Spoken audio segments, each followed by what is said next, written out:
Hoje eu queria apresentar assim, como estudar, como aprender física em qualquer tempo, né? Em pandemia, numa guerra, ou em qualquer coisa, né? Que eu vou apresentar um método ou um caminho, né? Um caminho que todo mundo deve fazer, independente que tenha em qualquer situação, né? Então, eu vou começar a falar sobre isso agora.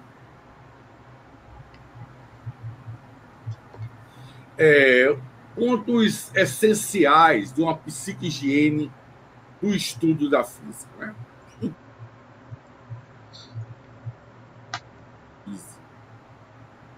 Por que estudar física? O terceiro ponto essencial é quando e onde estudar física. O quarto é como estudar física. Então, vou falar desses pontos aqui só como uma introdução. E a primeira coisa que a gente pergunta, estudar física ou qualquer outra disciplina, é a seguinte: por que estudar física? Então, veja bem, quem tem um porquê viver, pode suportar quase qualquer como. Isso foi uma frase de Nietzsche. Olha, a vida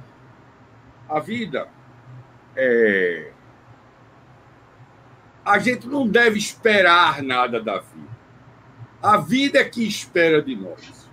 Então, numa guerra, numa pandemia, ou em qualquer outra situação, a vida está esperando alguma coisa de nós. E nós reagimos à vida. Certo? Então, a questão deve ser colocada, né, o porquê e para que estudar física, quando você entra no curso superior, é que a vida espera alguma coisa de nós, não a gente esperar alguma coisa da vida. Então, isso é a parte principal de você achar o sentido da situação, descobrir o sentido da situação em que você esteja vivendo uma certa situação ou uma certa fase da vida. Então, sempre você desenvolvendo sua consciência, né, nós podemos encontrar o sentido, os significados das coisas. Então, toda pessoa que estuda física deve encontrar o sentido, descobrir o sentido. Por que estudar física? Porque, e se ela tem um sentido, se ela encontra um sentido para estudar, né, ela certamente, né, ela vai responder esta pergunta, né? Em qualquer situação, toda situação que se apresenta ao ser humano, a vida como um todo, as situações que você vive, você tem que responder a elas. E você responde bem a elas quando você encontra sentido nas coisas, né? Então, essa primeira pergunta aí, esse primeiro ponto, é mais ou menos isso, né? Então, claro que aí você tem que se basear, né?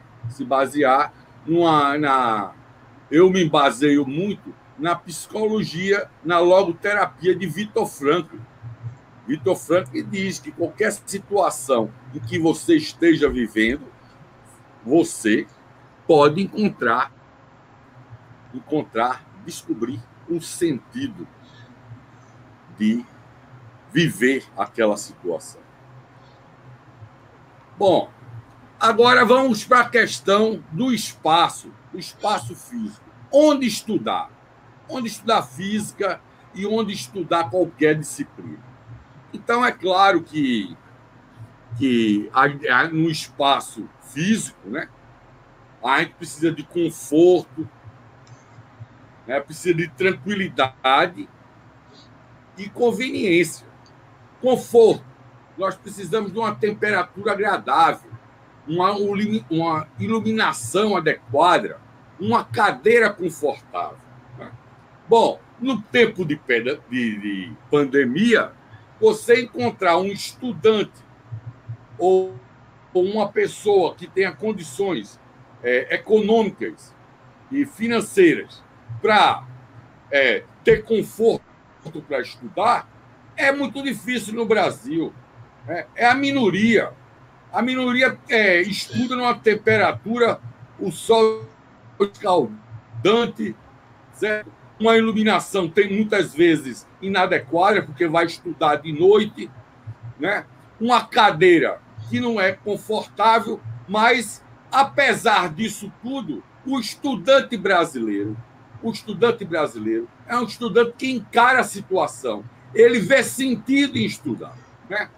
Outra coisa, o estudante ou o professor, ele precisa de silêncio, ausência de interrupções, ausência de distrações.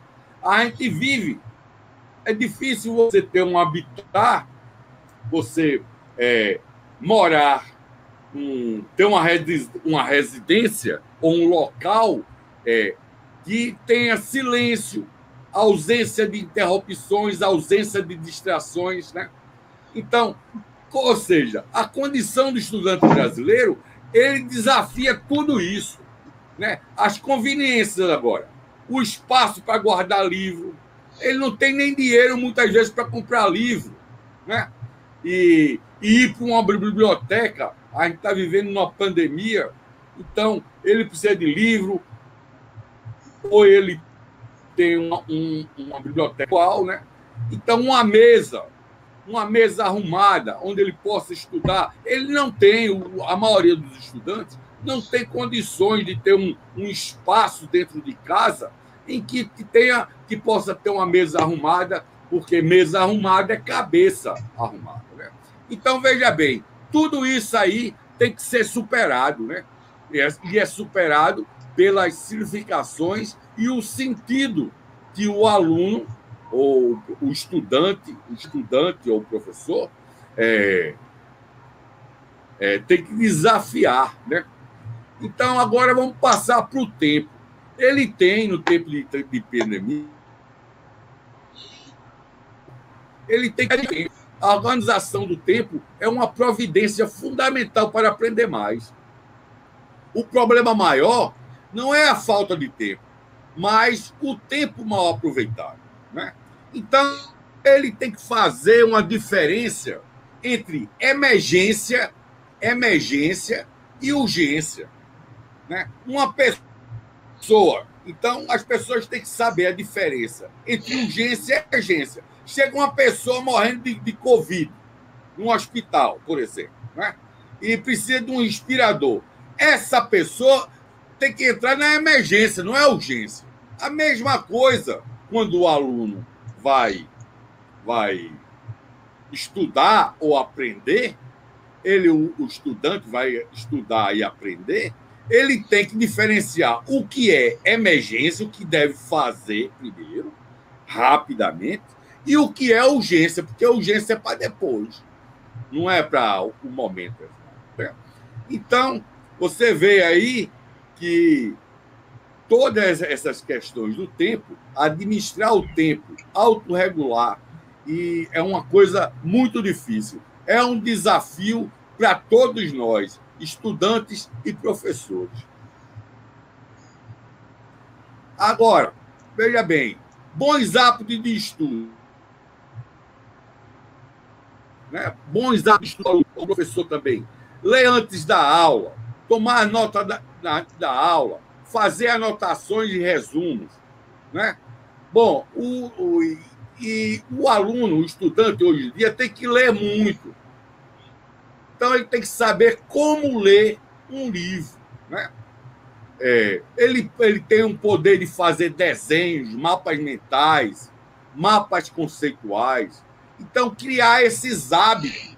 Esses hábitos devem ser incentivados em qualquer tempo, ou no ensino presencial, ou no ensino EAD ou remoto. Isso deve ser uma prática. Outra coisa, outros hábitos, é o seguinte: o físico, um estudante de graduação, ele tem que fazer experimentos. Né? Fazer é pensar, o conhecimento mora na cabeça, mas entra pelas mãos. Né? Entra pelas mãos. Eu quero dizer o seguinte, que você, por exemplo, na hora que está escrevendo, parece que as coisas entram melhor na cabeça. A mesma coisa quando você faz experimentos, né? Então, outro hábito de estudos, né? Você tem que ter uma biblioteca, a internet, né? Como sobreviver, então, nesse tempo de pandemia, a essa selva de desinformação, né? Existe uma grande desinformação. E aí entra o papel muito do professor, como tutor, como orientador, para que essa selva de desinformação não acabe prejudicando, né? Então, estudar, a gente deve usar muitos canais para estudar, inclusive o grupo, né? Encontrar as pessoas virtualmente, né? Isso aí a gente deve procurar também nesse tempo de pandemia. Agora, veja bem, para realizar esse estudo, a gente precisa ter competência.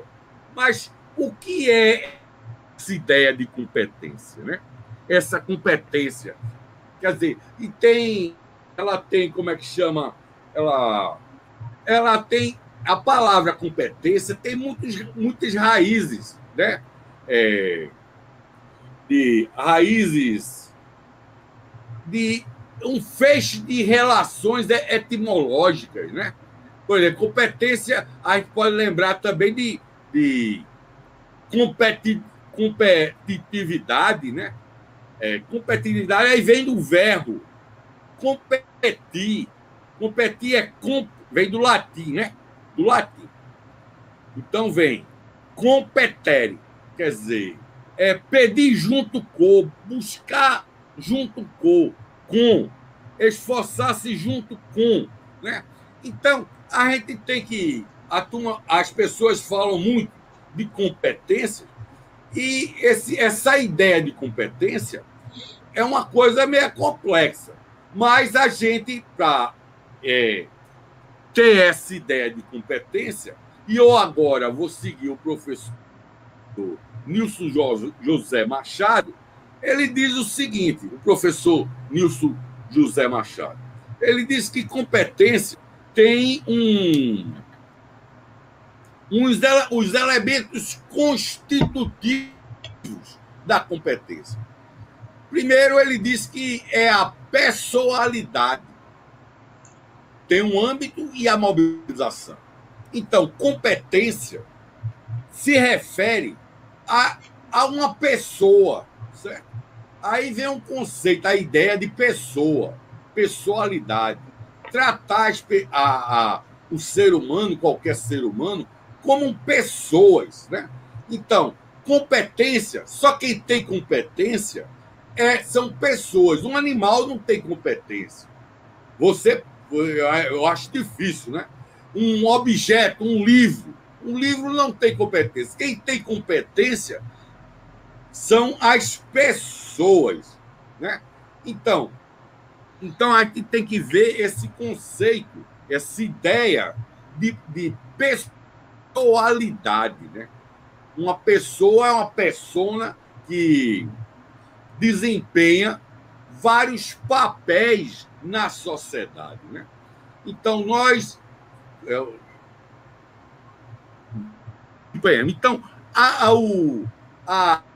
o constitutivo, né? Um elemento para a gente entender o que é competência é a pessoalidade. Outro elemento é o âmbito, né? Em que que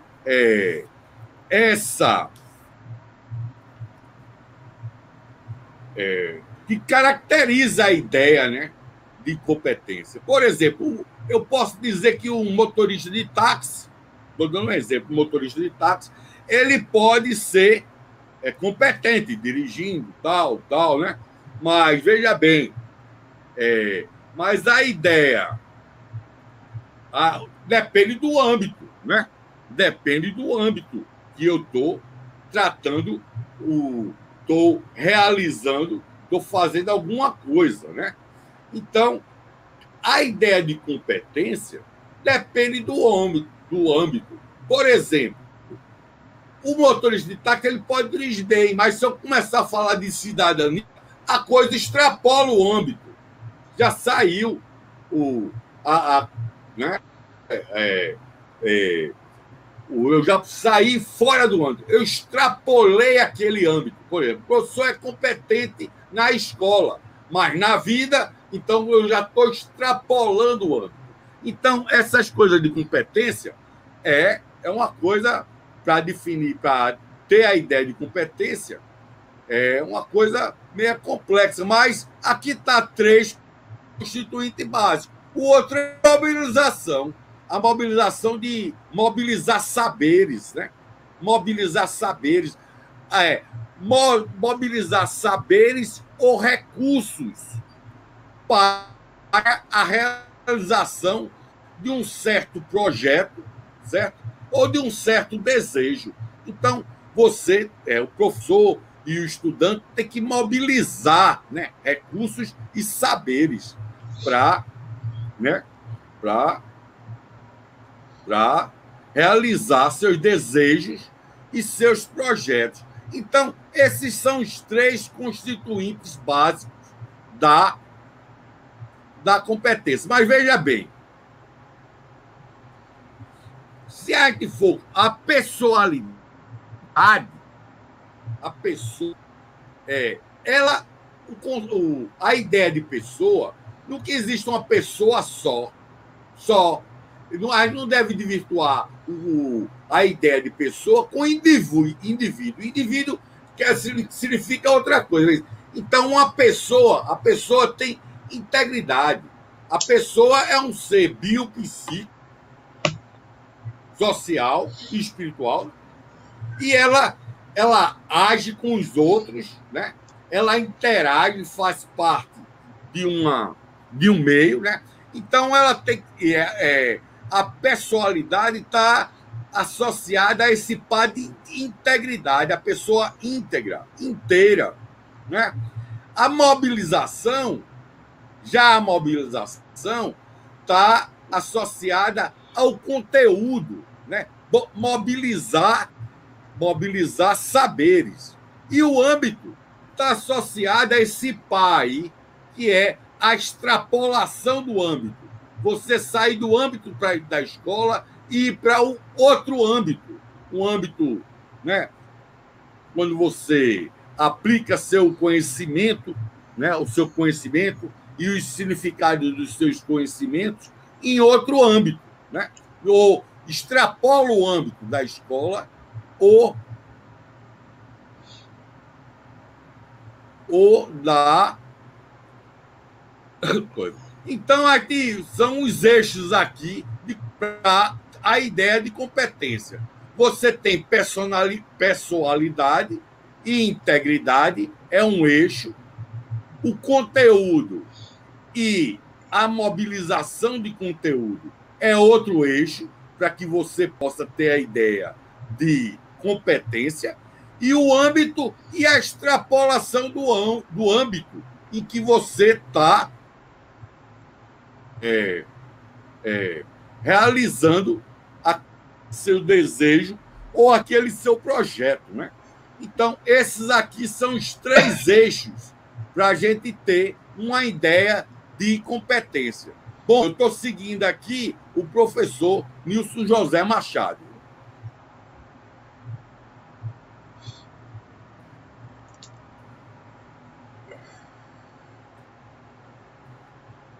Aí,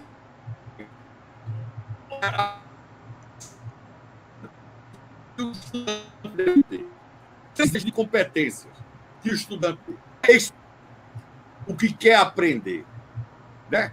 Então, ele tem que saber expressar. Ele é uma pessoa, ele tem que saber expressar, e ele tem que expressar para quem? Para alguém, né?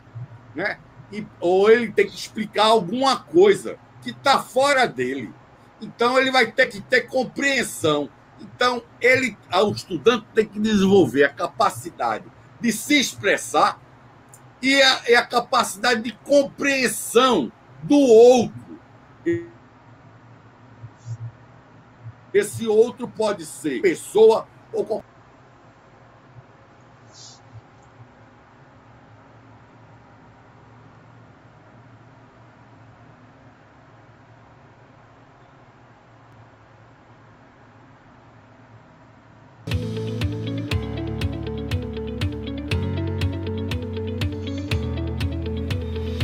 Imagine uma instituição que agregue ensino médio, técnico, superior e pós-graduação, além de oferecer cursos de formação inicial e continuada e cursos livres de extensão, sempre orientada no ensino, na pesquisa, na extensão e na inovação.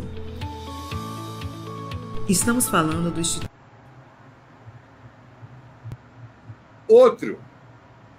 Outra é a contextuação e a imaginação.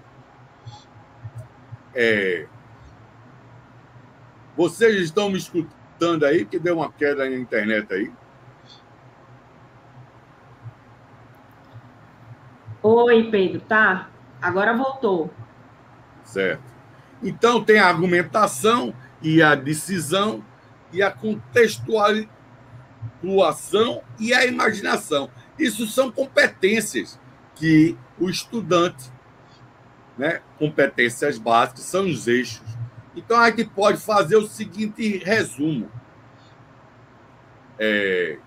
As competências do estudante. Ele tem que saber expressar, né, o que estudou, né? Ele tem que ver o outro, né,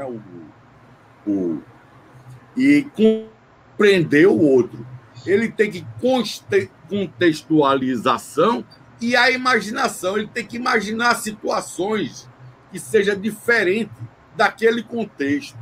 E vem a argumentação e a decisão, que é outro eixo de competência que o aluno deve ter. Bom, agora, quanto aos professores. Os professores, a educação, no sentido lato, é construir significados, né? Significações de um certo assunto. Então, o professor ele deve tecer uma rede de significações, né? Essa rede ele pode relacionar, por exemplo, física com tudo, mas ele também tem que mapear as relevâncias.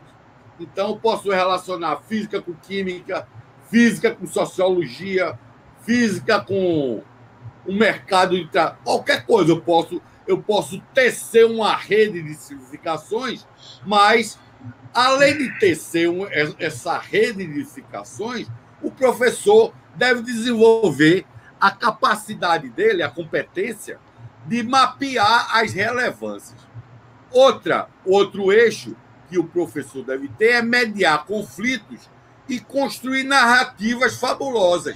Quer dizer, um bom professor, geralmente, ele é um bom contador de histórias. Ele sabe ter uma narrativa, né? E isso vai sendo desenvolvido ao longo da vida. A pessoa vai desenvolvendo essa ideia de competência. Mediar conflitos, construir narrativas fabulosas, né? Outra coisa é que o professor ele tem que exercer sua autoridade. Claro, dentro de quem pode exercer dentro de um certo âmbito, dentro de um certo limite, né? Claro, a autoridade também tem limite, mas a autoridade, só quem tem autoridade é que pode ter tolerância, né? Você só pode falar em tolerância se você tiver um pouco de autoridade de alguma coisa, né? Então, esses são os 3 eixos de competência dos professores. A autoridade está para a tolerância, a tecedura, tecer significações, né? Significações das coisas que estão sendo estudadas, e o mapeamento é saber as coisas relevantes, né? Você sabe que um mapa não é uma coisa, mapear não é uma coisa idêntica, sempre falta alguma coisa, mas no mapa estão as coisas relevantes, né? As significações relevantes. Então, o outro eixo que o professor deve ter é a mediação. A mediação tá para a fabulação. Ele deve mediar os conflitos, mediar os interesses. Os interesses dos alunos, muitas vezes, são diferentes dos interesses da escola, da instituição. Então, o professor tem que desenvolver essa questão de mediação, de mediar.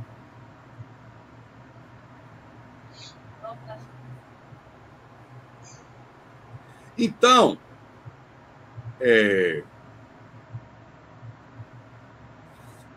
a construção do conhecimento, se a gente for numa questão epistemológica, o eu não vive sem o outro. Ninguém vive assim. Você está aberto, o eu está aberto ao outro, ao vós, né? Então, a construção do conhecimento, a porta do ser humano, da pessoa, para a pessoa se realizar e realizar seus projetos de vida, ela é uma porta que abre para fora, né? Então, eu e a pessoa. Então, quando você vai estudar um assunto, você deve fazer sempre uma análise e uma síntese. Então, isso é um eixo na construção do conhecimento. E você também tem o concreto e o abstrato. O concreto é a textura. Você tem um concreto, mas você também pode levar para o abstrato, né? Então, é um eixo concreto, abstrato, análise e síntese, o eu e o outro. Então, agora, eu posso fazer um panorama, o conceito de competência, conceito de competência.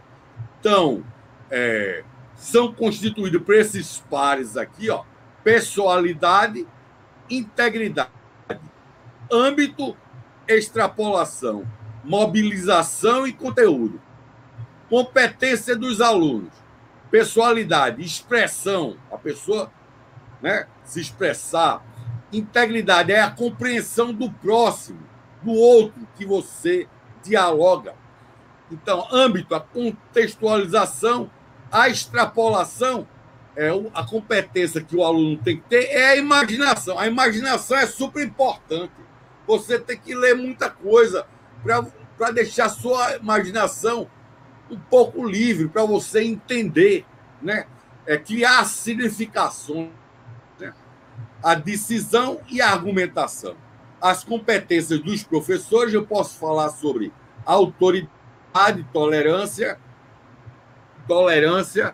mediação, fabulação, mapeamento, que é mapear a relevância, as significações. Tecedura é justamente tecer significações, né? Tecer saberes, né? Competência em geral, uma visão geral, o eu e o outro, né? O conhecimento não se dá de forma individual, né? É uma pessoa que interage com os outros. Então, tem o concreto e o abstrato e a síntese e a análise. Bom, isso aqui é um resumo, né? Agora eu quero falar de uma técnica, né? Técnica de aprendizagem. Então, depois de eu ter falado tudo isso, Feynman tem eu quero falar de uma técnica de aprendizagem. Feynman dizia o seguinte: nunca se engane, você é a pessoa mais fácil do mundo que se pode se enganar. Então, Ricardo Feynman, ele foi prêmio Nobel em 1965, né? Feynman foi um ótimo palestrante, um excelente professor. Então, o modo dele apresentar, a gente pode criar uma técnica, né? Ele estava certo, que é o seguinte: sempre que você procurar estudar, você procure interagir com alguém, com outra pessoa, né? E explicar isso de forma simples.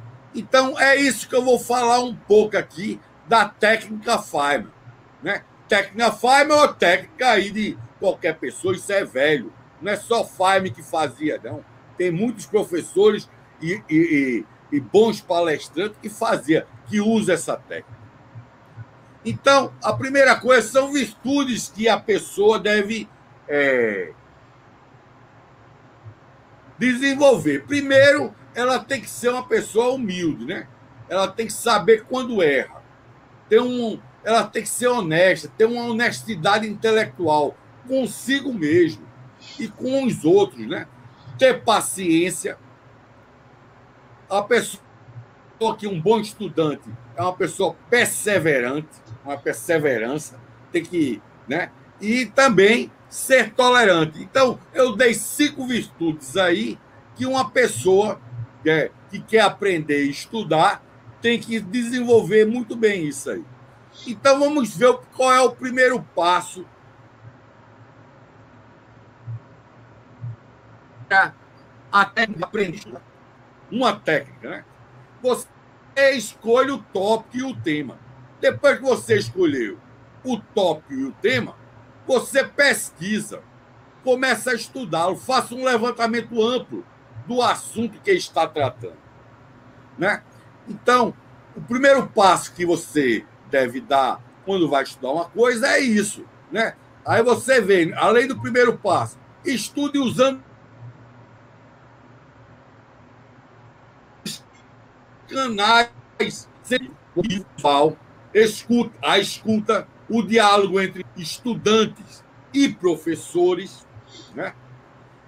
Quer dizer, você tem que estabelecer um diálogo, você tem que desenvolver vários canais. Esse é o primeiro passo, né? Você falar sobre o assunto com seus colegas, com seus professores, sobre o assunto. Então, existe formas de aprender. Você aprende ouvindo e lendo. Isso são formas mais passivas, né? Passivas de aprender. Você aprende também, né? E você aprende ativamente, né?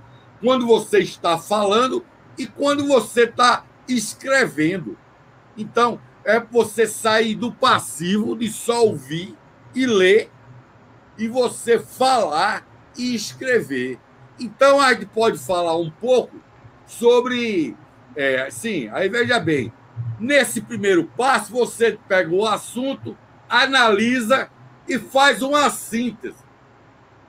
E você faz uma síntese desse assunto ou tópico em que você está estudando, né? Agora, veja bem,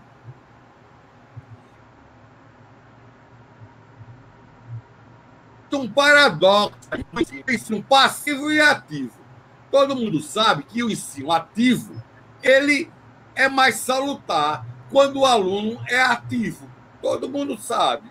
Isso não é novidade.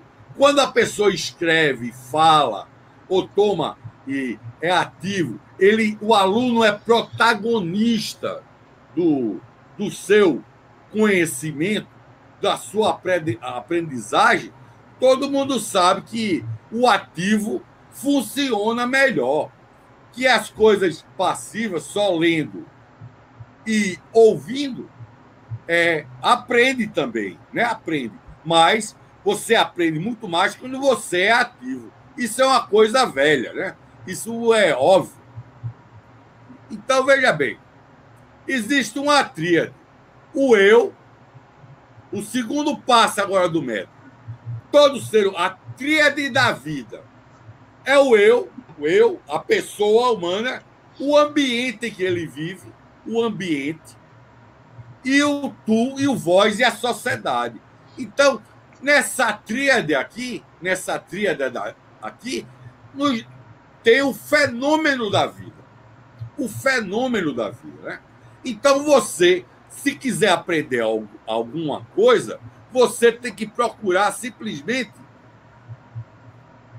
ensinar a outra pessoa. Essa outra pessoa pode ser imaginária ou real, mas você tem, se você procurar ensinar, né? Você organiza as ideias em uma ordem lógica, começo, meio e fim. Procura usar termos simples. Procura falar em voz alta.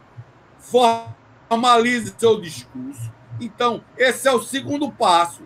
Claro que nesse segundo passo, você vai ter tipos de discurso que você pode usar. Você pode usar um discurso analítico, lógico ou lógico formal, né? Você pode usar um discurso dialético, são os tipos de argumentação, né? De discurso, né? Você pode usar um discurso retórico ou um discurso poético, né?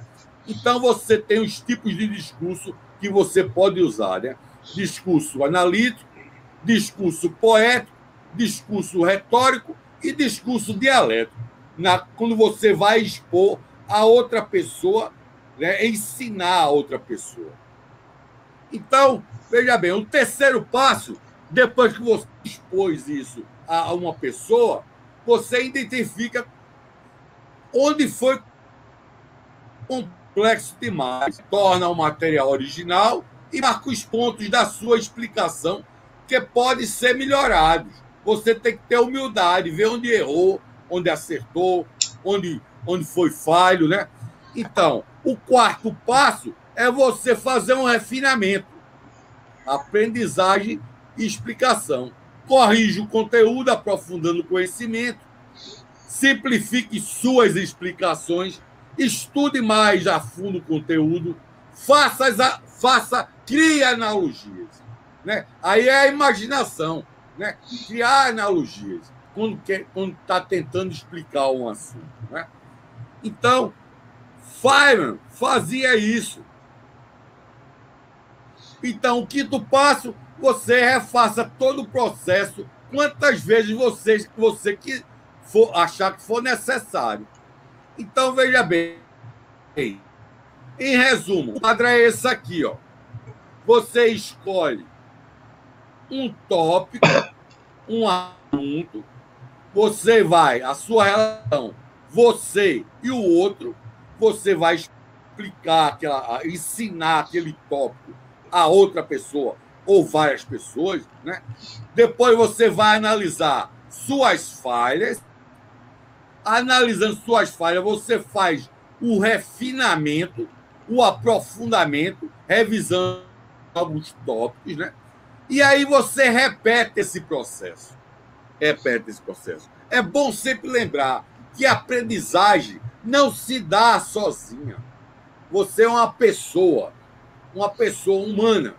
As coisas se dão com relacionamentos, né? O eu e o outro, né? A porta abre para fora. Quando você quer aprender, você tem que se abrir, né? Você não deve se fechar, né? Então, eu vou passar agora. Feynman era profissional nesse método. Quando ele dava palestra, quando ele ensinava, ele usava, se você analisar o discurso dele, ele usava muito isso.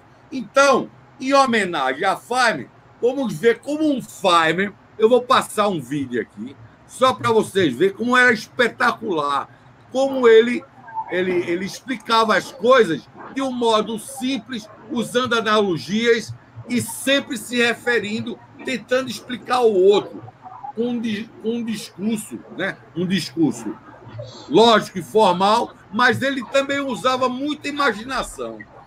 Então, eu vou passar o vídeo aqui. Professor? Oi. 5 minutinhos para a gente ir para as perguntas, tá bom? Certo. Eu vou passar o vídeo aqui de Feynman e depois vamos para a pergunta, tá certo? O vídeo é 4 minutos. The atoms like each other to different degrees. Oxygen, for instance, in the air would like to be next to carbon, and if they're getting near each other, they snap together. If they're not too close, though, they repel and they go apart, so they don't know that they could snap together. It's just as if you had a ball that was trying to climb a hill and there was a hole it could go into, like a volcano hole, a deep one. It's rolling along, it doesn't go down in the deep hole, because if it starts to climb the hill and then rolls away again. But if you made it go fast enough, it'll fall into the hole.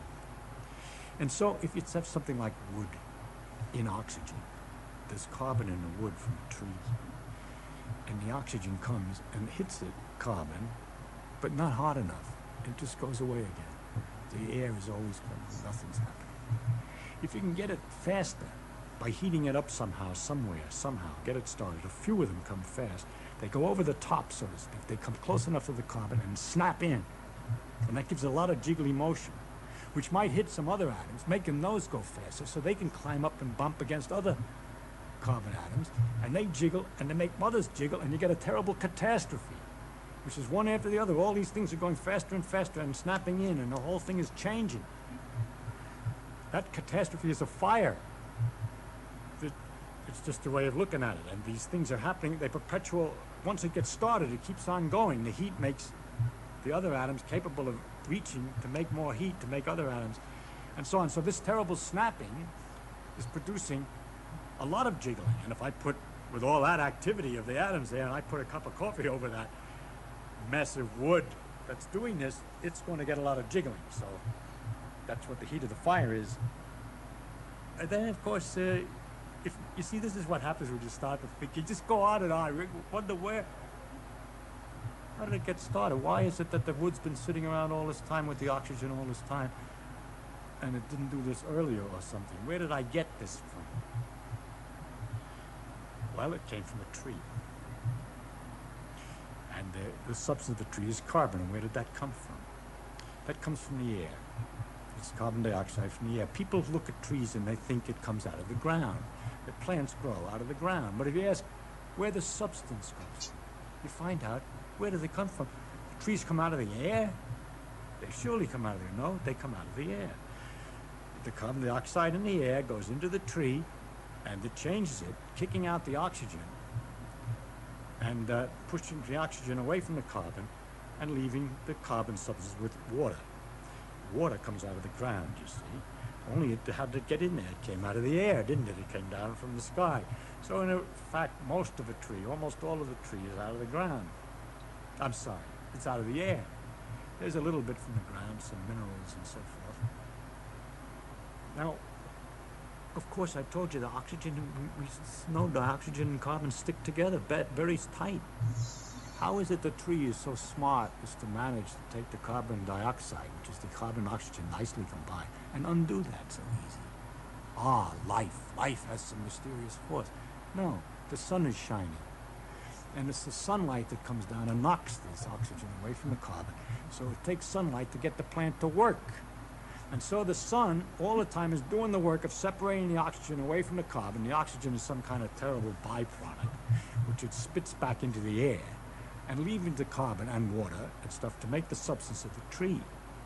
Then when we take the substance of the tree and stick it in the fireplace, and there's all the oxygen made by these trees, and all the carbon would much prefer to be close together again. And once you let the heat to get it started, it continues and makes an awful lot of activity while it's going back together again. And all this nice light and everything comes out, and everything is being undone. You're going back from carbon and oxygen back to carbon dioxide. And the light and heat that's coming out, that's the light and heat of the sun that went in. So it's sort of stored sun that's coming out when you burn it, the log. Next question, how is it the sun is so jiggly, so hot?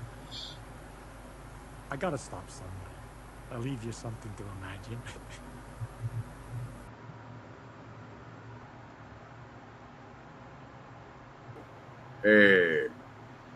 O que eu queria dizer é o seguinte: o vídeo saiu baixo, saiu difícil aí. É um vídeo, o link eu montei no chat aí. É Feynman, Richard Feynman explicando o fogo. O fogo. Ele explica de uma maneira muito entusiasta. E aí esse vídeo aí, eu recomendo que vocês assistam. E está legendado, né? Então, o que eu quero dizer é o seguinte, que esse método, vou terminar, que esse método, essa técnica de ensinar, aprender ensinando, né? Que é muito velha, né? Mas Feynman fazia isso de uma maneira espetacular, né? Entusiástica, né? Isso aí simplesmente é um mapa. E o mapa sempre pressupõe a existência de algo valioso a ser encontrado. Ou seja, todo mapa é um mapa de um tesouro. Então, você, através desse mapa aí, dessas técnicas de aprendizagem aí, e desse embasamento aí que foi apresentado, né? Isso simplesmente é um mapa de como se estudar e aprender. Então, pessoal, muito obrigado agora. Então, vamos à pergunta. Então, vamos lá. Então, a primeira pergunta, professor, obrigada aí pela palestra. Muito importante essa questão de ajudar a ensinar, a organizar, Vamos né, para poder... Pergunta, Mabel. Professor Leandro Marreiro, o problema Sim. de nós estudantes é a procrastinação. Como a gente poderia contornar esse mal? Sim, ouvi. Eu tenho a pergunta. Estou vendo aqui. Bom, a procrastinação, né? Primeiro, você tem que ver sentido nas coisas que faz. Você tem que ver sentido nas coisas que faz. Você tem que encontrar. Então, você tem que ter interesse, esse interesse vem, e motivar, se automotivar, né?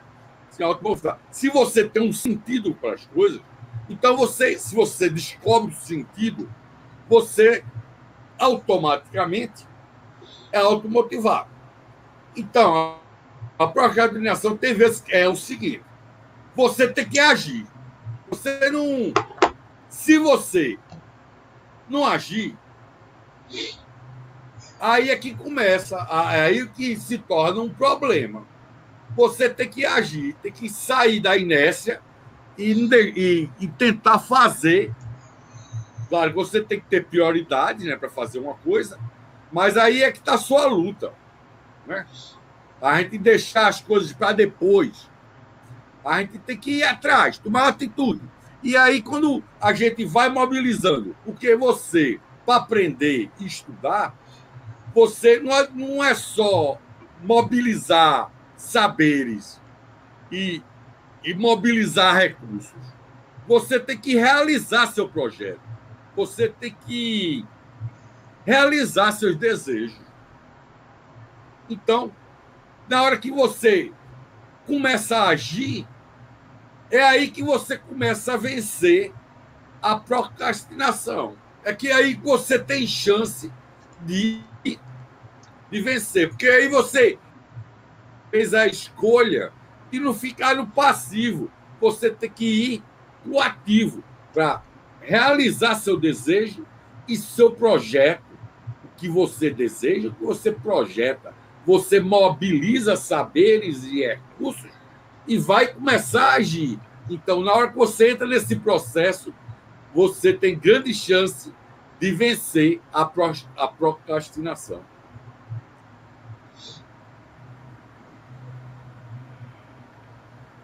Bom, é isso aí que eu penso. Próxima pergunta. Professor Pedro, na educação fundamental da minha cidade, estudamos diversos assuntos, porém não aprendemos técnicas de estudo nessa época educacional. Isso acontece em várias regiões e é um problema? Não, eu acho que isso acontece em várias, em tudo. Por exemplo, quando eu vou ministrar física para os alunos do primeiro ano do ensino médio, eles vêm dessas escolas públicas, de todo canto. Então, eles não sabem como estudar. É uma confusão, né? Justamente por todos aqueles motivos que eu expliquei, né? Depende da família, do âmbito em que eles vivem, né? Mas todo mundo tem um conhecimento, tem suas significações, né? Então, você começa a interagir. Então, isso é um trabalho, não é só ensino fundamental, não. Ensino médio também. Essa questão de estudar, como estudar, isso é um processo também de aprendizagem, né? Quer dizer, deve haver uma orientação. Os alunos chegam no ensino médio, né? Que vem de todos os tipos de escola, e todos os tipos de âmbitos, né? de ambientes. Então, como organizar em casa, o horário, tudo isso influi. Então, deve haver uma orientação muito grande, um esforço, não só do professor, como do ambiente de aprendizagem como um todo, para fazer com que o aluno saiba estudar. E geralmente não sabe. E isso é um problema sério, né? É um problema sério e tem que haver. Isso é um problema, não é só... É problema de várias escolas e estrutura, né? Estrutura. É muito importante.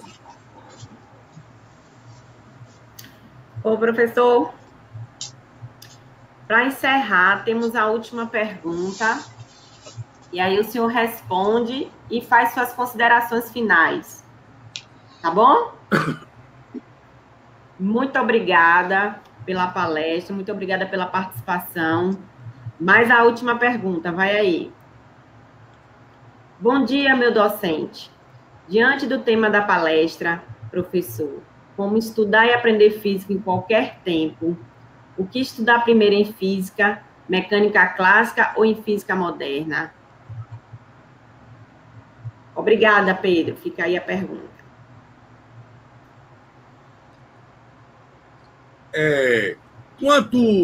Veja bem, a pergunta que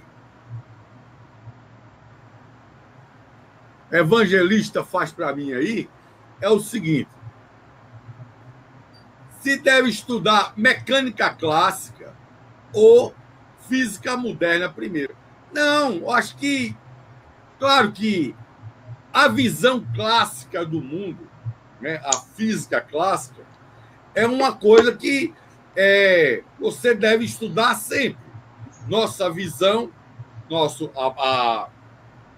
a mecânica clássica é a coisa que faz parte do nosso dia a dia. Está mais próximo do senso comum. Então, mas você pode estudar mecânica, claro que é mecânica clássica primeiro, mas você pode estudar as duas juntas. Isso depende de como você vai fazer. São várias significações, né? Por exemplo, eu vou falar sobre determinismo e indeterminismo. Então, o que é que significa determinismo? O que é que significa indeterminismo? Então, eu vou tecendo redes de significações. Então, quando você começa a estudar mecânica clássica, você mapeia os conceitos relevantes da mecânica clássica. E daí é melhor você estudar mecânica clássica antes para depois estudar física moderna. Mas se pode estudar tudo ao mesmo tempo. você pode tecer redes, né, de significados. E isso trazer conhecimento cheio de significados e sentido. Isso aí. Mas o primeiro a gente estuda mecânica clássica. Mas você pode estudar tudo ao mesmo tempo, sim. Desde que a gente encontre a habilidade de tecer os significados relacionados aos conteúdos.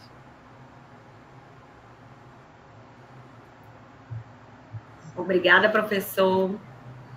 Deixa eu fazer umas considerações finais aí. E muito obrigada pela participação. Representando aí o nosso apresentar uma coisa que estudo e aprendizagem em 1 hora é difícil. Agora, eu espero ter contribuído para vocês, a gente refletir sobre esse tempo, do que é estudo e aprendizagem, né? Eu espero de ter dado uma contribuição para vocês refletirem sobre estudo e aprendizagem aí, e dizer que a gente está enfrentando uma grande pandemia. Eu desejo a todos boa saúde e tudo de bom.